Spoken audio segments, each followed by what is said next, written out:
What's up, Kia 2 Technical? I'm back again with another video. Today, as you can see, UAG was kind enough to send me out the Essential Armor case for my iPhone 15 Pro Max. This is the grayish looking color. This has 15 feet of drop tested. This has the built-in MagSafe.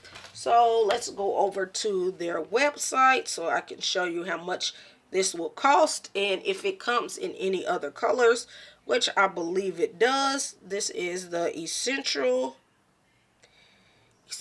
Armor. Let's go right to it. Let's pull it up for the iPhone 15 Pro Max. So you can get this case in 3 different colors. This will run you $39.95 plus tax. So pretty much you can get this in an all black color. You can get it in like this olive, oh there it goes, the olive color.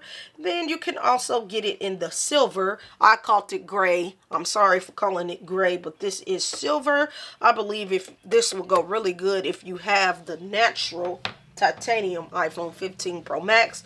I have that white titanium iPhone 15 Pro Max. So we're just going to open up the case like so and put it on the device. We're going to do a walk around the case, test out the charging, so on and so on.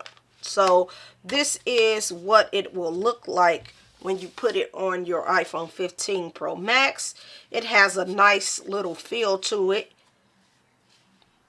It has a nice size lip at around the edges, so if you drop your phone flat down on the table, you should be good to go. But just please put a screen protector on your device. Right now, I'm being dangerous. I do not have one on my device currently. I have to order me one soon.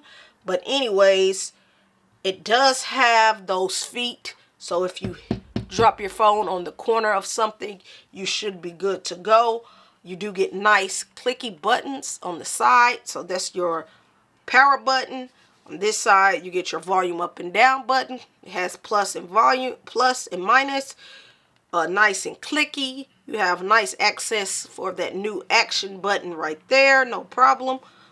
Turn it to the back. It says UAG. It has the MagSafe ring. You do get a nice, decent cutout for that camera bump. So if you place your phone flat down on the back of the table, you should be good to go. And like it said, it does have MagSafe. And you get all the nice cutouts there that are supposed to be there. So we're going to test out MagSafe right now. Let's see here. And just like that, it is charging MagSafe with MagSafe. But if you do not have a MagSafe charger, but you do have a MagSafe case, you can just also use it with your wireless charging pad. And you should have no problem there. And you should also be able to plug in USB Type-C cable with no problem. I will leave a link in the description to where you can go pick this case up for yourself. Hope you found this video helpful, and I'll catch you in the next one. I'm out.